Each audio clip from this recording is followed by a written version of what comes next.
Поздравить нашего славного восходителя Дейтов Магомеда, который поднялся на вершину пика Ленина. 5 августа 2016 года Магомед Дейтов покоряет пик Ленина, один из сложнейших маршрутов по миру, проходящий половиноопасным участком с множеством коварных трещин. Ингурский альпинист стал первым кавказцем, совершившим соло восхождение в одиночку на этот семитысячник.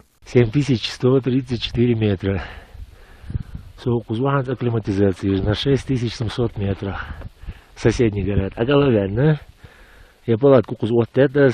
Восхождение на семитысячник было не самым легким для спортсмена. Из 470 человек на вершину поднялся только 31 альпинист. Сегодня, спустя чуть больше года, Магомед вновь готовится покорить новую, самую высокую точку планеты – Эверест, высотой около 9000 метров. Альпинист уже изучил маршрут, по которому будет взбираться вверх. Сейчас идет усиленная подготовка восхождения, планируемого восхождения на Эверест. Все, наверное, знают, что это такое Эверест и альпинизм. У нас в республике уже есть, можно сказать, уже не первые шаги в этом направлении.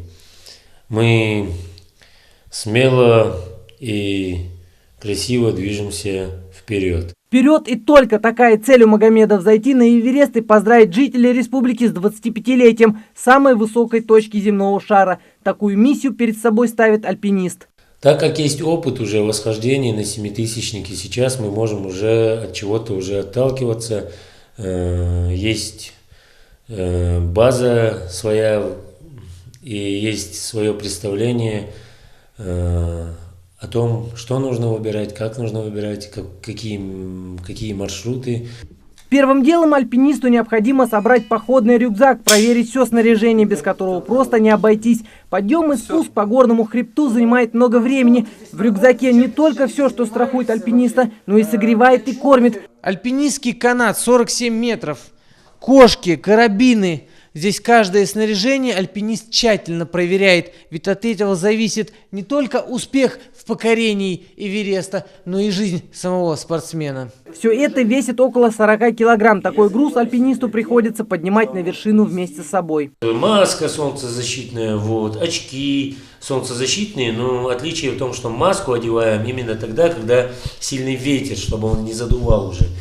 Очки тогда не помогают. Рюкзак 105-литровый, основной, штурмовой рюкзак, каремат, спальный мешок, ботинки Эверест, Замберланд. Это, в принципе, это 50%, наверное, по важности всего, что здесь есть, это ботинки.